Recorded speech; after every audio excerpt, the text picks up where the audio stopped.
नमस्कार दोस्तों, मैं अमित कुमार। आज आपको बताऊंगा जो कि सीआरपीएफ में एएसआई स्टेनो और हेड कांस्टेबल की जो वैकेंसी आई हैं उसका सबसे पहले रिटन एग्ज़ाम है। उसके बाद आपका फिजिकल होगा और फिर कंप्यूटर टाइपिंग होगी। तो मैंने खुद सन 2016 में रिटन एग्ज़ाम क्वालिफाई किया था और कंप्यूटर टाइपिंग में रह गया था। तो मैं फुल इन्फॉर्मेशन दूंगा कि आपको रिटन एग्ज़ाम कैसे पास करना है और कंप्यूटर टाइपिंग कैसे आपको तैयारी करनी है साथ साथ रिटन के एग्ज़ाम के साथ साथ। देखिए, खुद मैंने सन 2016 में फिजिकल दिया था। मेरा पड़ा था 20/7 सन 2016।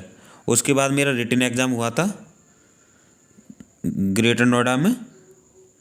रिटन एग्ज़ाम हुआ था 23/10 सन 2016 और उसके बाद मेरा कंप्यूटर टाइपिंग हुई थी 21/1 सन 2017, जो कि मैं कंप्यूटर टाइपिंग में छट गया था। तो आपको मैं बताऊंगा कि आपको रिटन एग्ज़ाम की तैयारी कैसे करनी है। तो अब के जो है सिलेबस चेंज हो गया है।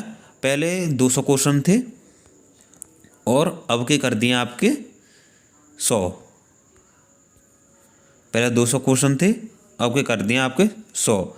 तो ये बहुत ही, और पहले अब फिजिकल था, अब के है रिटन एग्ज़ाम। तो आपको रिटन एग्ज़ाम में कम से कम 100 में से आप 80% नंबर ले आओगे तो आपका सिलेक्शन हो जाएगा, क्योंकि इसमें टाइपिंग हार्ड आती है। टाइपिंग मैं बता दूं कि रिटन एग्ज़ाम तो आपका मैथ, रीजनिंग, जीके और हिंदी है। ये आप तैयारी करोगे तो हो जाएगा, अगर आप ढंग से तैयारी करोगे तो। और टाइपिंग की बात है, टाइपिंग होती है, मेरा ग्रेटर नोएडा में हुआ था सीआरपीएफ कैंप में।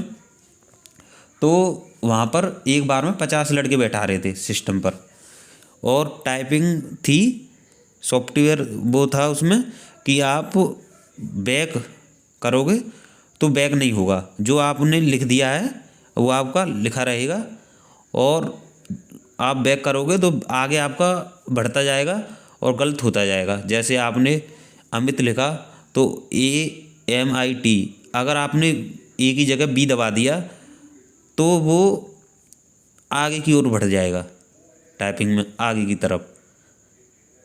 एम दबानी, अगर तुम उसे भी सही करोगे, स्पेस सही करोगे तो वो बैक नहीं होगा, आगे की तरफ बढ़ता जाएगा। आपको इस हिसाब से तैयारी करनी है।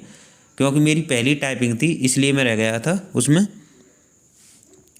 मुझे इतना अनुभव नहीं था। मैं बैक फैक ये जो भी है, जब मोबाइल भी नहीं था, इतनी जानकारी नहीं थी। सोशल मीडिया जब से ये मोबाइल आया, जब से आपको को अच्छी तरह से जानकारी मिल रही है। सन 2016 में मेरे पास कुछ जानकारी नहीं थी, क्योंकि मैं बस टाइपिंग करके गया था। बस बैक पैक जब मैं लिखा रहा था 40 के लगभग, पर मैंने टाइपिंग लिखा दी थी।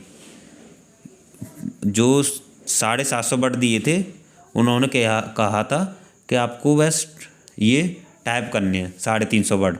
अगर उससे ऊपर लिखोगे तो तुम्हारा हेडक है। उन्हें एक्यूरेसी 5 से ज़्यादा, उन्हें पूरी 95% एक्यूरेसी चाहिए थी। 100 में से 5% आपके गलत हैं वर्ड तो आप पास हो। वो भी आपको एक पेज दे दिया जाता है।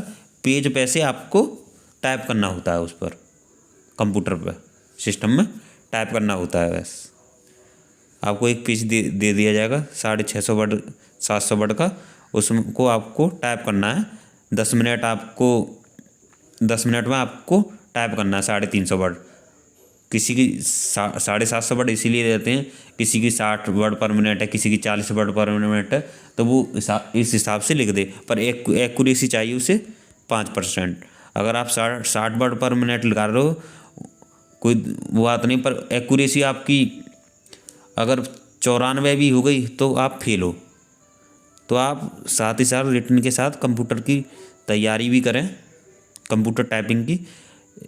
अगर मेरी थी इंग्लिश, किसी बच्चे की हिंदी है, तो हिंदी की मैंने दी नहीं थी, इंग्लिश की मुझे मालूम है, तो इंग्लिश की आपको बता रहा हूँ।